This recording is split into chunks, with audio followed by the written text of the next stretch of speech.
In this episode, we're going to discuss military exercises, the falling prospects of a good rating for Poland by the Fitch agency, and the reasons why the outlook has been changed to negative by the rating agency. And finally, we're going to touch upon sanctions and the US annoyance with Europe on the sanction policy regarding Russia.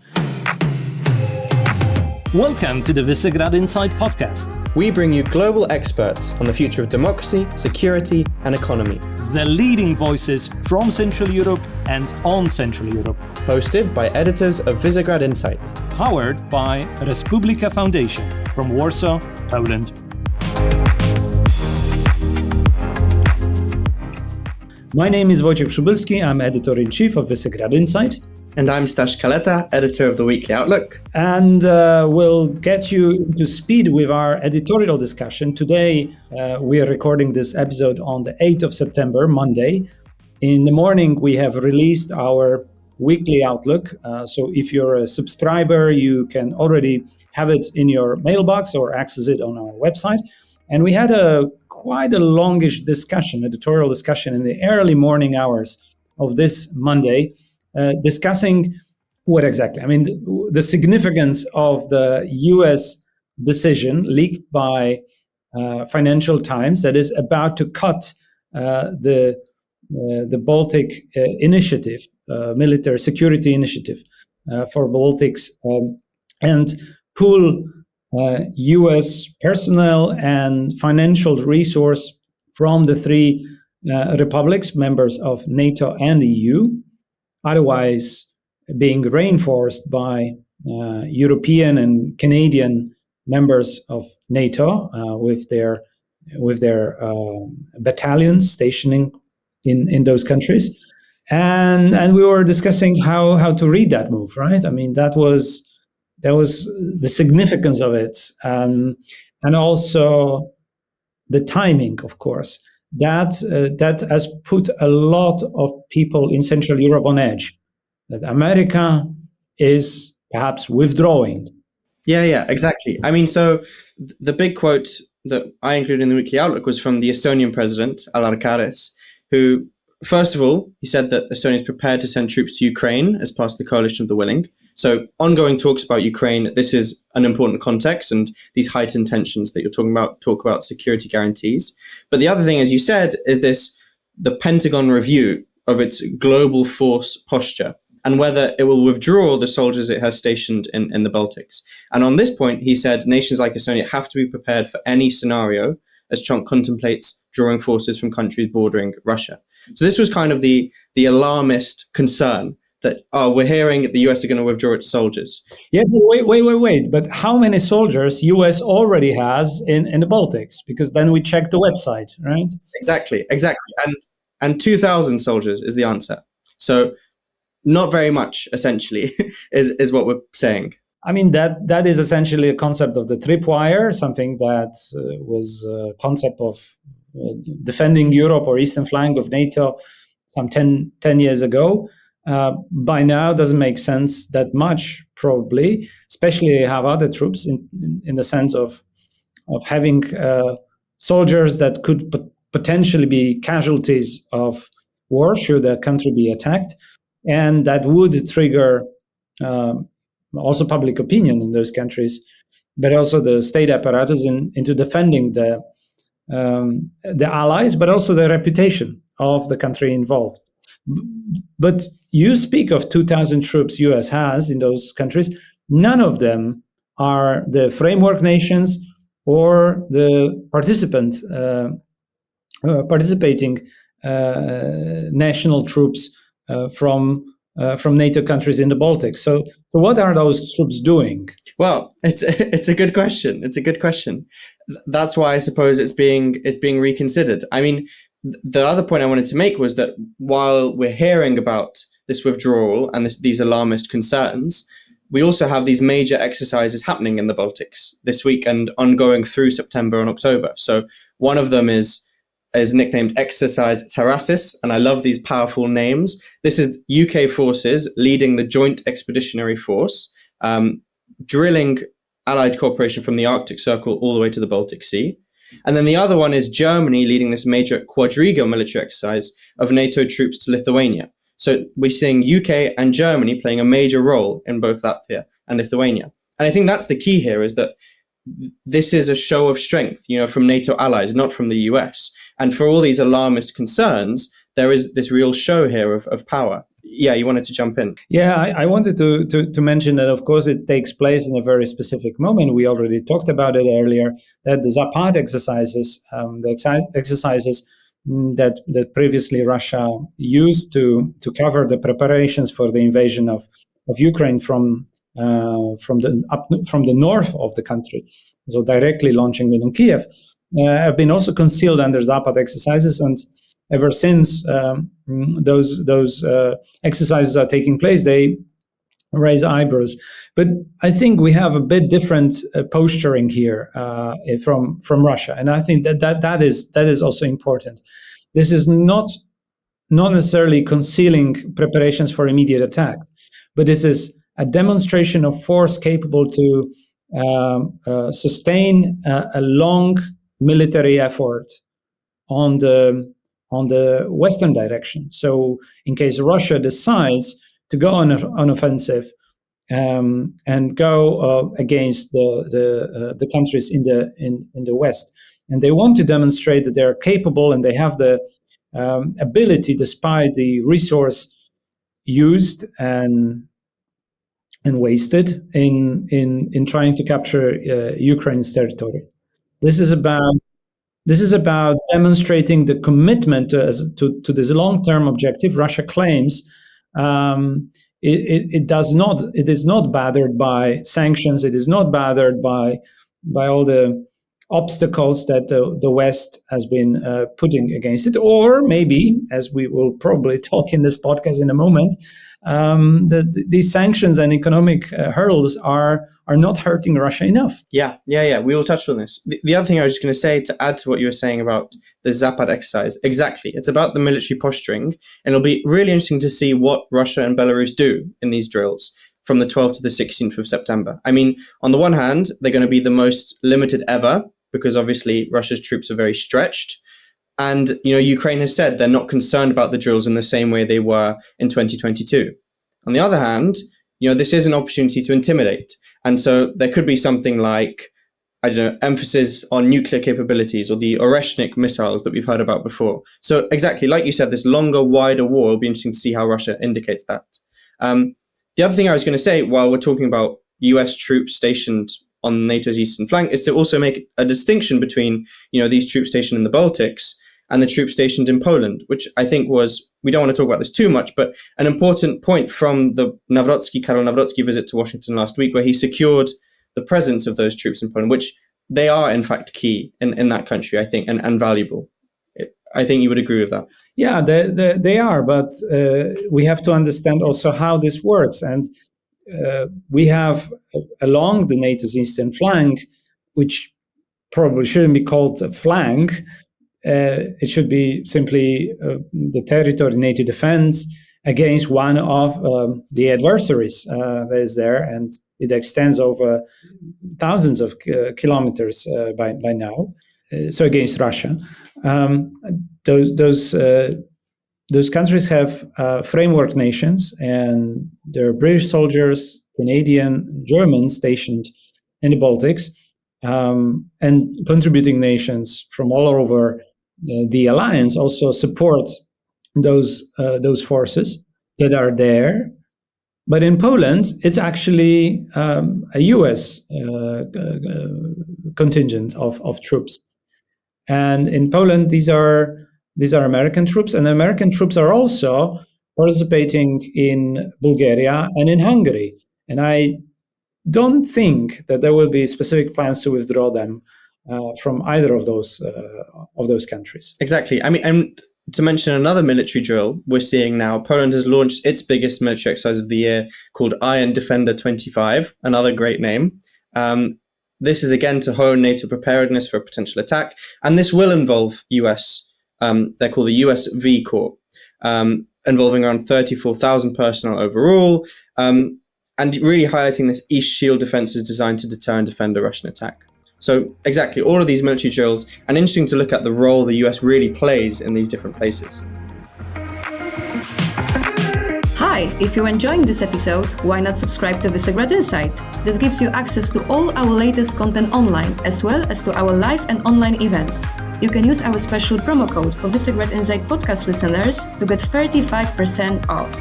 Just go to visegradinsight.eu, choose a yearly subscription, and apply code Visegrad35. And now, back to the podcast. So we mentioned Washington, the Washington visit of Nawrocki there. And just to briefly mention this, I think this was important because there was this kind of political theatre, right? We saw this kind of competition between Nawrocki and Foreign Minister Radosław Sikorski, who was also in Washington, looking at what each one could achieve. So we had also, the G20 invitation, the stationing of US troops in Poland, these sorts of things.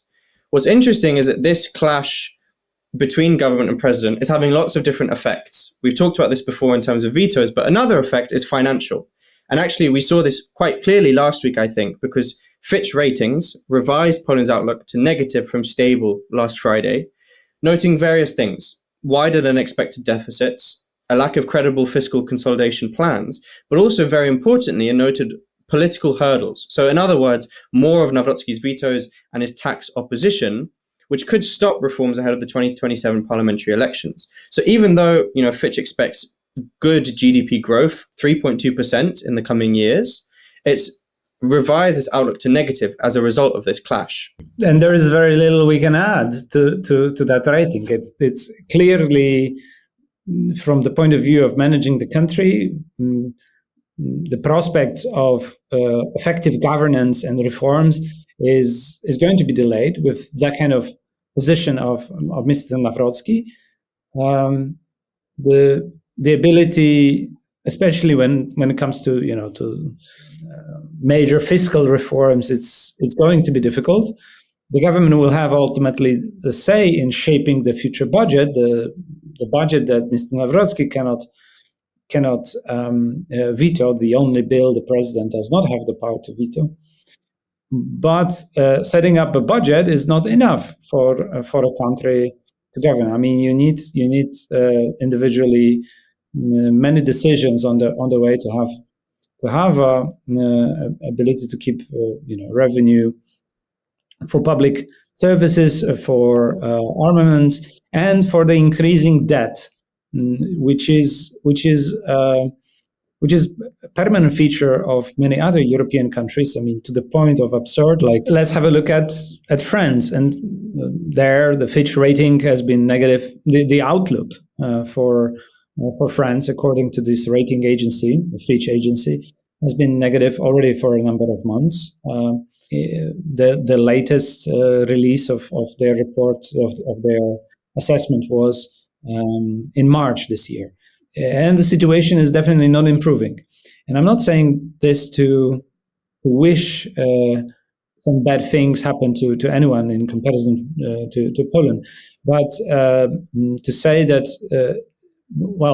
Poland is still having a window of opportunity, while we are worried, definitely in Poland, about the condition of the future of European Union member states. It's important, as you said, to compare what is happening in different countries, because it can be easy to isolate one country and think about their fiscal position. There was an interesting interview that President of the Polish Central Bank, Adam Glapiński, gave last week, where he did precisely this. We have to be cautious of what he says, because in the past he has been known to ally himself with the Law and Justice Party. But he made some interesting comments. One of the things he said was that, the central bank cut interest rates for the third time, but he warned that this rate remains high relative to inflation, the second highest in the countries of our region, the highest being Czechia. So he said, we don't want to lower rates so much that in 2 quarters we have to raise them again. This is now threatening the Czech bank. So that's an interesting piece of comparison. The other piece of comparison was to Romania. So as you said, Glapiński has warned that Poland has one of the highest public debts, only surpassed in terms of debt to GDP ratio by Romania. And so this is where the importance of sufficient tax revenues comes in, and reducing expenditures, which is obviously difficult with all of the security expenditures that are having to be made, as you say. And this is where, I can briefly come back to Nawrocki again, because Nawrocki opposes tax increases. And he also makes things difficult where, for example, we don't know if electricity prices will go up in the coming months. And this is because of a veto that he introduced a couple of weeks ago. So all very interesting to compare and to compare to different countries, not just think about one isolated example. But at the same time, if we're also approaching a moment of economic check on the governance models and the type of policies European politicians, but European leaders have been responsible for so far, then we need to look at, again, how this intertwines with this economic security aspect, how this intertwines with the ability shaping the defense posture. And in Central Eastern Europe, the situation is perhaps more difficult or more acute immediately, but then Central Eastern Europeans are more able to recover quickly. There is agility in how, for instance, Latvia, after the financial crisis in 2007-09, how they bounced back essentially, and they produced some really good numbers in terms of their economy. But as we spoke about the framework nations, those nations come actually from Western Europe. And the ability of Western countries to project force in big part depends on the state of their budgets, finances, and the commitment, the political commitment the leadership of those countries is willing to make. So that's why I say it's a dangerous moment. It's a much more dangerous moment than the previous financial economic crisis, because it is now intertwined with the necessity to do things that are costly and not necessarily producing economic results immediately. And hopefully, we can only hope that economic policy that closes the tap for Russia is really efficient, and it limits Russia's ability to attire, essentially, to win the war of attrition with Ukraine, so that Ukrainians prove more resilient. And the Russians cannot reprogram their troops against any other member of the alliance with Ukraine. Hello again! If you're enjoying this episode, make sure to give us a rating. It really helps boost our platform and invite more guests for you, our listeners. Yeah, so we talked about sanctions, and I closely observe a discussion in the expert policy circles. This is Mr. Robin Brooks from the Brookings Institute. I don't think they're connected in any way. Mr. Brooks had a very successful career in public finances and in finances, in the financial world, and is currently an analyst, an expert fellow at the Brookings Institute. He's been on so many occasions, just follow him on social media, pointing to how much Europeans could do in order to make Russia feel the economic pain, to press them into a diplomatic solution of the war. I mean, we're talking here about the shadow fleet, to which Europeans eventually committed. They started doing things about it, limiting the access of the shadow fleet to European ports.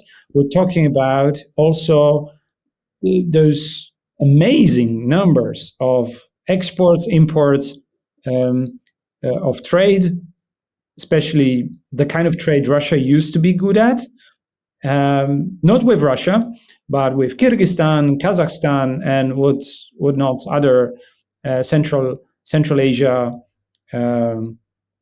republics and European countries. So our sanction ship is leaking, say, Americans, and they are not only coming. These voices do not only come from the MAGA circles. In fact, I'm not so sure that the MAGA circles even pay attention to that. But definitely, they're happy to say, well, there is something wrong with the European approach. Wouldn't you agree? Yeah. I mean, this is what we saw last week when we had a coalition of the willing meeting in Paris. They also held this call with Trump. And this was very interesting because, on the one hand, European leaders were pressing the US to match Europe's sanctions effort. We saw on Sunday that President Donald Trump said he is ready to move to a second phase of sanctioning Russia. Not sure what that means, but there's this pressure from Europe on the US. And yet Trump's response, which I think is very fair, as you've just pointed out, was to reiterate that Europe must itself stop buying Russian energy, right? And so we had this informal meeting of energy ministers in Copenhagen. We had this reiteration of the EU's aim to eliminate Russian energy imports. And yet many countries maintain business with Russia through third parties, like you said, like Kyrgyzstan. And the important thing to highlight here is there are, of course, countries like Hungary and Slovakia, ironically, ideological partners to Trump and to the MAGA movement, are the big, countries to blame here. They're the ones actively pursuing Russian energy directly. But it's not only. Yeah, exactly. This doesn't make the big bills and transfers of money happen from the West to Russia. These are small players, vocal and very symbolically important, but they're not the biggest. They're actually one of the smallest. Exactly. So I think it'll be really interesting to see what comes up in the 19 sanctions package that's meant to be discussed this week. It's meant to focus on evasion of sanctions, but also these third country re-exports. So it'll be very interesting to see if that happens. As you said, whether the leaking boat will be filled. And then also what the US decides. I mean, it's very interesting to think what actually pressures Trump to do this. On the one hand, maybe the threat of sanctions is actually greater or more of a motivator than sanctions themselves. On the other hand, maybe he is genuinely getting tired of Kiev being bombarded. And, we had that powerful video from Svyridenko, the prime minister, showing herself in this former cabinet minister's room that is now demolished because of the last week's strike by Russia on Kiev. And Scott Bessent, the US Treasury Secretary, said last week that all options are on the table because of this despicable bombing campaign. So it'll be interesting to see if the US does actually do anything on this occasion. I wouldn't say it's just interesting. It is in the vital interest, security interest, again, of Ukraine and the rest of Europe to have US leadership there. But as you said and pointed out to some of the bigger countries in Europe, and there are numerous reports about still some countries like Germany involved in trading with Russian fossil fuel companies. That needs to end. That is not the easiest. Definitely, we need to acknowledge that. And it has impact on not just German economy, but all the other economies, including those Central Europeans. Then you have to set priorities. Either you secure economy at the expense of security, or you prioritize security, and that costs. And you need to find a financial model that works, because what is really precious is our political liberties and human life. And that's all from this week's episode of the Visegrad Insight podcast, bringing you the leading voices from Central Europe and on Central Europe. Make sure to subscribe, and we'll be in touch next week.